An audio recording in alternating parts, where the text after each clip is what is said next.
Hello, my friends. Luiz Lima here from Orlando, Florida, for another edition of Spiritism, a closer look right here on Kardec Radio. We do this every Wednesday at 7 p.m. Eastern Time. And on this program, we are going to take a closer look at the Spiritist view on narcissism. It's a long discussion, but we have it before we even talk about the Spiritist view and how Spiritism can help. We need to be able to define narcissism, and this is by itself a complicated and long definition. So we are going to more like conceptualize. So we're going to say a few things to get started, but in a very short few words, it is considered a personality disorder. We'll define shortly what it means better, but that's how psychology defines it, a personality disorder. For us Spiritists, anything that has to do with the personality goes back one way or another to the spirit. So it's something that we have to consider always. Talking about personality, the spirit has to do with it. Because if you think about it, personality, we have different personalities on each reincarnation, but they all come from the same source. So the personality, if there's a disorder or not, that personality that we have in our lives today, it comes from the source, which is our spirit. So narcissism, we can consider that it's more like a spectrum. It goes from something, a personality disorder that goes from, relatively mild to something very strong, very complicated. And when it gets to this more severe level of the disorder, it gets a name. We call it NPD, stands for Narcissistic Personality Disorder. So NPD. For this program here, we're going to look at these cases, the NPD, the very severe disorder. We're not going to look into the mild cases because, it's hard to define if we are not. So NPD is our focus today. So now, what is NPD? Again, stands for Narcissistic Personality Disorder. How can we understand the concept? Primarily, it relates to the fact that the narcissist, meaning the person undergoing NPD, the narcissist, considers herself or himself more important than others, much more important than others, and far superior than others. That's how they see themselves. As such, they demand this, say, special treatment because they think that's what they deserve. So everyone around should just stop what they're doing to provide that special treatment that they think they are entitled to. So ultimately, they are seeking power. They're seeking power and everything that comes with it, which is status, attention, everything that goes with it. That's what they're looking for because they think they are this super powerful being above all of us. So in order to sustain this disorder, this personality disorder, they have some attitudes and some behaviors that we are going to go through here as we go along. So one that is very typical is a strong sense of entitlement. They self-promote themselves as being right all the time. Whatever I say is right. Almost like a dogmatic life they live. They have a deep, deep need for attention, for validation, for admiration. For example, they will if they are talking to you, they will force you to stop talking altogether so they can talk, and nobody, there's no cross conversation. This is a horrific thing for them, cross conversation. If they are talking, somebody else talks too. They have a tremendous difficult to form a true, genuine, empathetic relationship with anybody, which many times leads to isolation. So they raise this firewall and they isolate themselves without allowing themselves to have any relationship, to have any even friends. So they get to the point where they will live their life in complete isolation, because with time, people will not be around them anymore. They will just go away, or the NPD suffers discard these people who once could have been friends, partners, some sort of relationship. And in a lot of cases,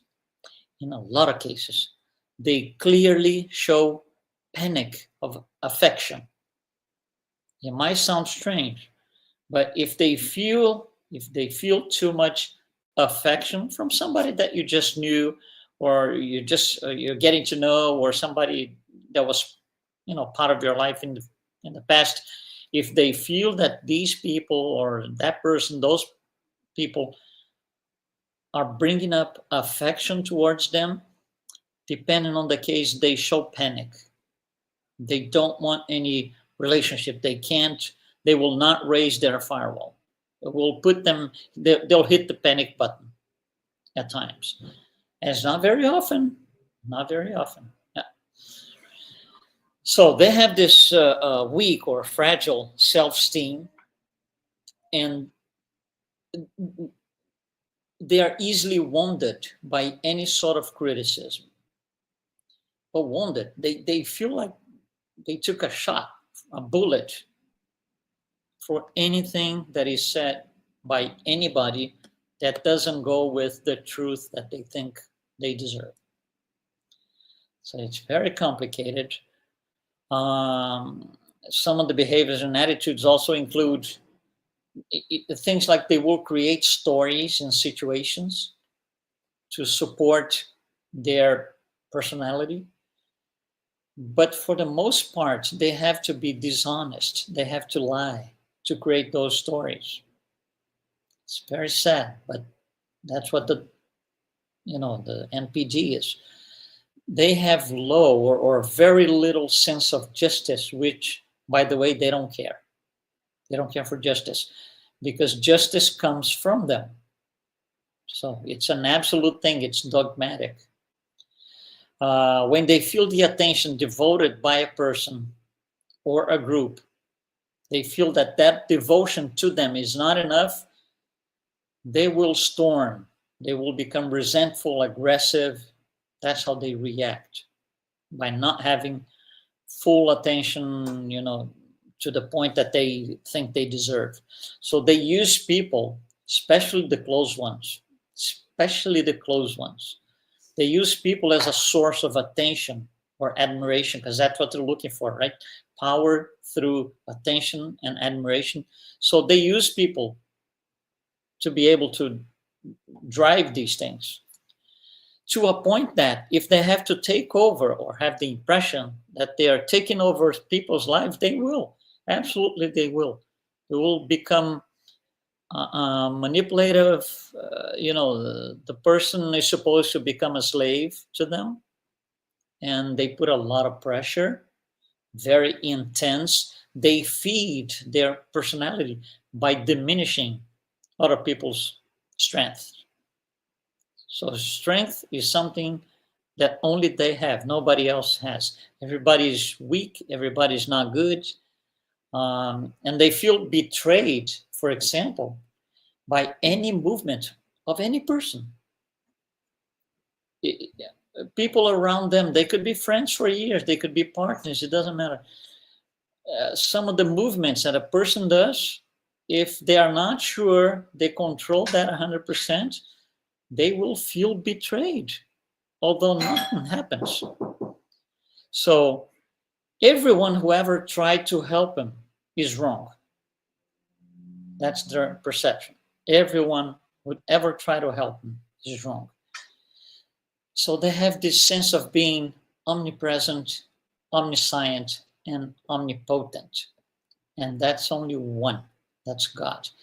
But that's how they feel. They feel that way. They feel they should, uh, they're competing with God. It's incredible. So some of the behaviors, the daily behaviors that they have is, for example, they will not ask questions. They will perform an Inquisition style session. So, for example, let's say they want to ask you, where are you going to go tomorrow? What you're going to do tomorrow? They will not ask you a simple question. Hey, what you going to do tomorrow? No. They will perform an Inquisition style session of questions. They do not require favors. They demand favors. They do not talk or say anything. They impose. They do not look at facts. They establish the truth. That's a horrible thing. And they accuse everyone of being guilty for everything wrong that they do. So it's a very difficult personality to be with, to be around. But us as Spiritists, we understand that all of us, we have a mission in life. Maybe our mission is to try to help people like this. There are some studies trying to understand the reasons for this. And there are talks in considering genetic traits. There are several studies. Science is undergoing a lot of studies. It looks like we're going to get somewhere where genetic plays a role. It's not set in stone yet, but it looks that way. Now, if it gets, let's say, corroborated that genetic plays a role, as Spiritists, we would ask, why do any of us, why do we have the DNA that we have? You see, a material answer is because of my father and my mother's genes. The Spiritist answer is no, because that's based on your spiritual history and the experiences you have to undergo on this life. So it's a different answer. That we're talking about two layers here. So again, even if it has to do with genetics, the personality goes from father or mother into their child. Why does a child have that DNA? Because of spiritual history. So that is necessary. We can even call a necessary evil, but it's a necessary thing. We have to experiment that, or that person has to. Other factors that are being studied on the subject is environment, cultural environment. For example, cultures where you have people fighting to be celebrities and to be in power all the time, that will, it could trigger, all of this thing. It could trigger NPD on them. And the upbringing also matters. A lot of parents, they put children on a pedestal. They're cold, controlling parents. So it's difficult for the child to learn humility. They never learn it. They're not having any contact with the need to be humble. So what happens is, as they grow old, they start hurting people and affecting other people's lives negatively, those around them. And that will create karma. That will be a wrongdoing that they will have to offset down the road somehow, someday, somewhere. So now that we spoke about what it is and their behavior, their attitudes, let's bring this into the lenses of Spiritism. First of all, it's based on ego, right? So ego Spiritism teaches us very clearly, by the way, ego is temporary. What is immortal is the spirit. The spirit's true nature is not vanity, it's love. So they are kind of doing the wrong thing. They're deviating from what the road they should be on. And as we know, Spiritism is also very clear on this. Pride is the root of moral stagnation. So when we, when we start, pride becomes this important thing for us, for anyone. That will be the root for moral stagnation. It goes against evolution, because you can get to a level of being so proud that you say, I don't need to learn anything anymore. I already know everything. I'm the best. So that's stagnation, right? If you don't need to get better, you're going to stay in there. So the narcissistic traits, right, they block moral and spiritual growth. So a person who lives a life with NPD, they live their life in and out. They go out, discarnate, and they didn't learn anything, didn't get any better. They lost the incarnation. It's not easy for them either. I'm not saying, just for those around. It's not easy for them either. But this emphasis that Spiritism puts on, again, very clearly, is humility, service, to serve someone, to be available for people who need selflessness. Those are key things in Spiritism. And those are the things that the people undergoing NPG don't do, because it's cloudy for them. They can't see any of that. They don't relate to anything like this. So, a few more things about the Spiritist view on this. Narcissism could be a karmic consequence of something that happened in a past life. So you might have, done something that needs to be offset. So you're going to come in this way because you need to experience those feelings, that situation, that difficulty. You have to be able to overcome things that maybe you had somebody or you hurt somebody in the past, and now you need to overcome this. So in preparation for the incarnation,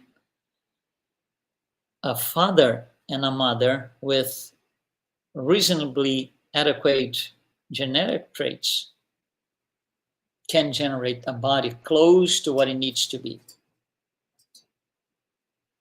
Again, we spoke about this shortly in the past now. Science is considering, there are some evidences, it's being analyzed, but there are some evidences that NPD genetics plays a role in it. We'll see. So, past life arrogance, something that, this arrogance in the past may lead to humbling experiences in future incarnations. So if they are undergoing this now, they are also creating a future in which they will have to offset all of these things that they are doing, because they're hurting people. They're hurting people, and depending on the intensity, they're hurting bad. They take over people's lives, as we mentioned a few minutes ago. And reincarnation becomes then this opportunity to exit a narcissistic personality. In order to exit the personality, it's very, very, very extremely difficult to exit that personality while they are living. Very, not impossible, however, very, very difficult. Because the first thing that would have to happen for this to get going is, I need something different. They would have to admit, I need something different. I need to get better. I'm not perfect. I'm not this God that I think I am. And that's exactly the number one priority they have in life. Stay as God, stay as this omnipotent person. So it's very, very difficult for them. Now, Spiritism offers a path to transcend narcissism and embrace selfless growth. However, we need to be able to, to help the person, to convince this person that they should, embrace this selfless growth. And Spiritism is a great, maybe the best tool for that. Spiritism explains in details this dichotomy, ego versus evolution. If you're in ego mode all the time, fully like they are, NPDs, there is no evolution. For you to evolve, you have to change for better. So you have to understand and accept that you're not perfect yet. So yeah, let's get better. If you're already the best possible personality, there's no room for improvement. They don't see it that way. So, and Spiritism explains the distortion of this self-perception they have. And this is an obstacle to wisdom. You don't get more knowledge because you don't feel the need to get any better. You're already at the top of the world.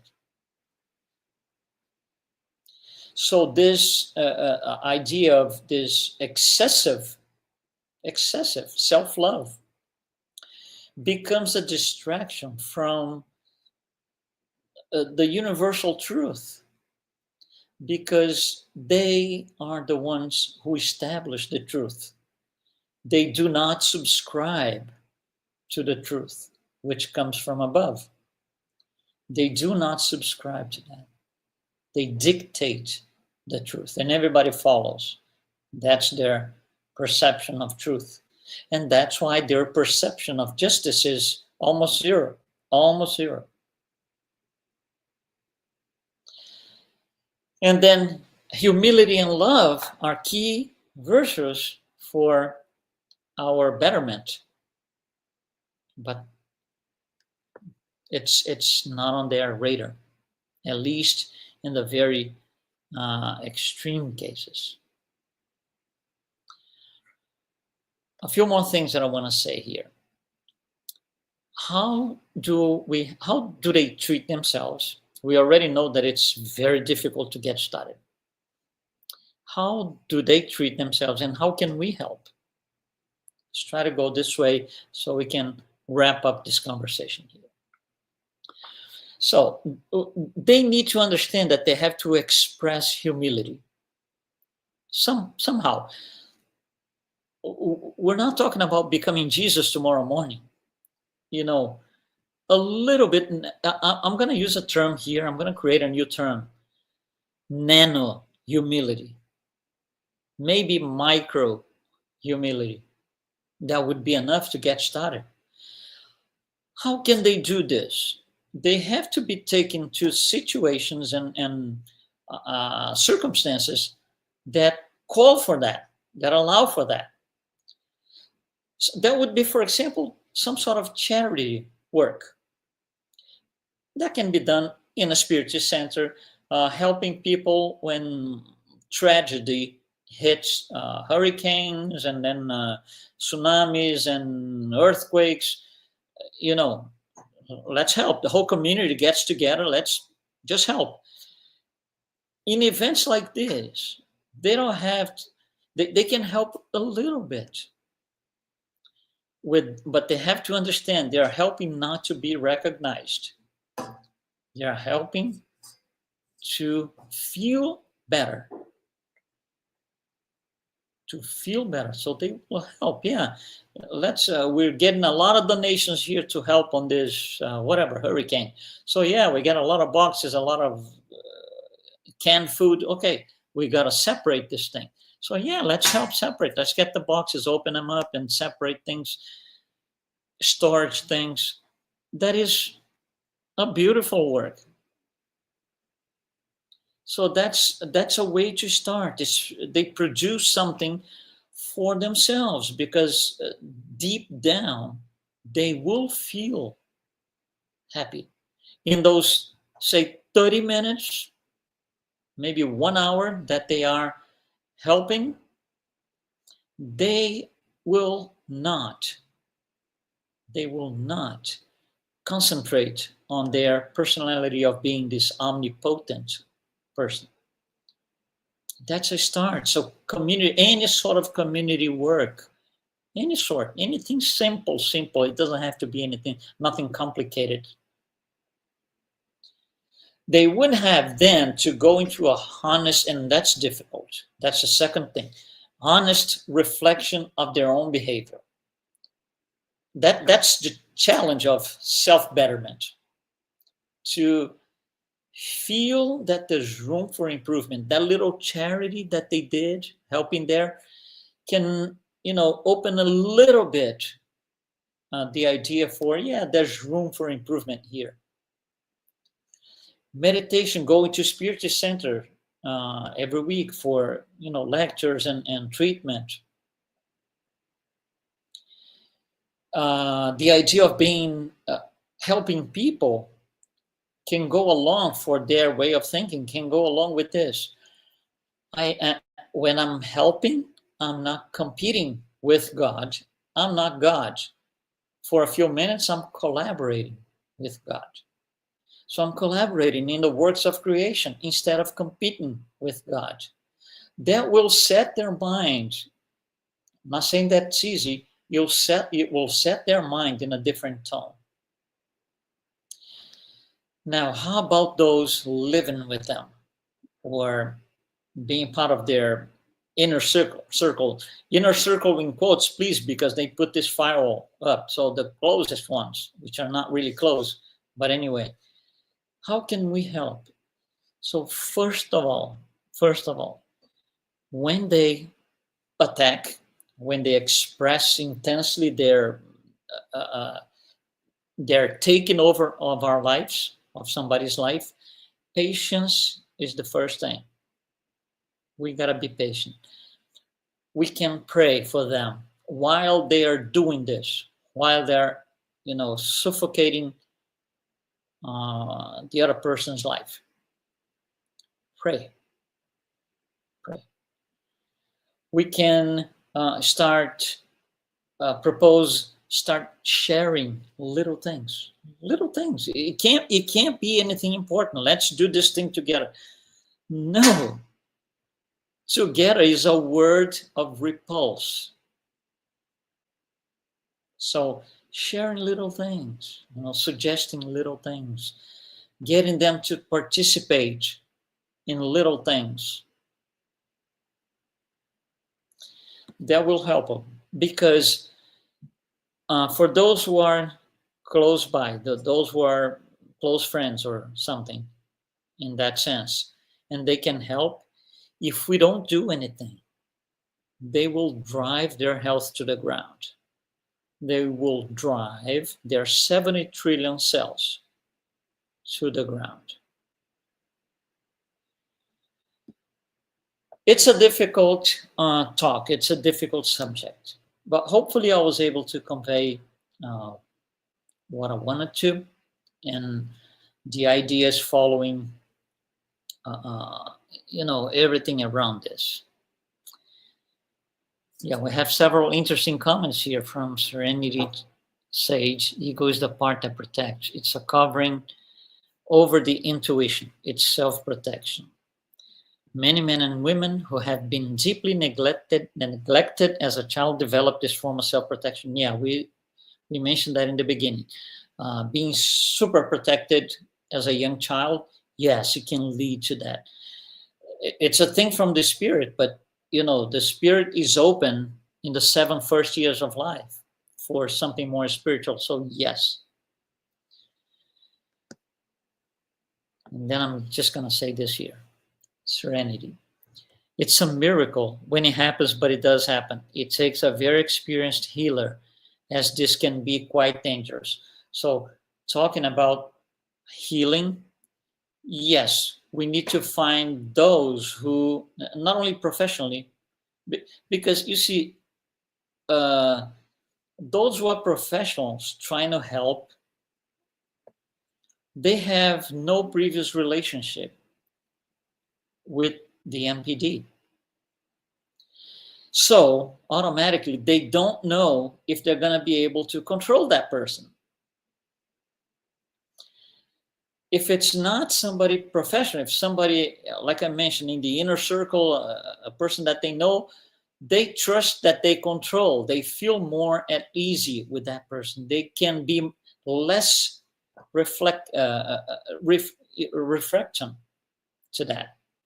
They can be more open to a person who is a close friend than a professional. A professional can be intimidating. A person who is close has been under control for quite some time, if not years. So it's easier for them. But yes, we, us living with them or being part of their life somehow, more directly or indirectly, we can always help. Spiritism gives us a lot of tools, so we can read, go through, and try to help, which will help us anyway. Thank you very much for participating with us. Thank you, Serenity, for your comments. And we will be here next week, Spiritism, A Closer Look, every Wednesday, 7 p.m. Eastern Time. Thanks so much. Be well.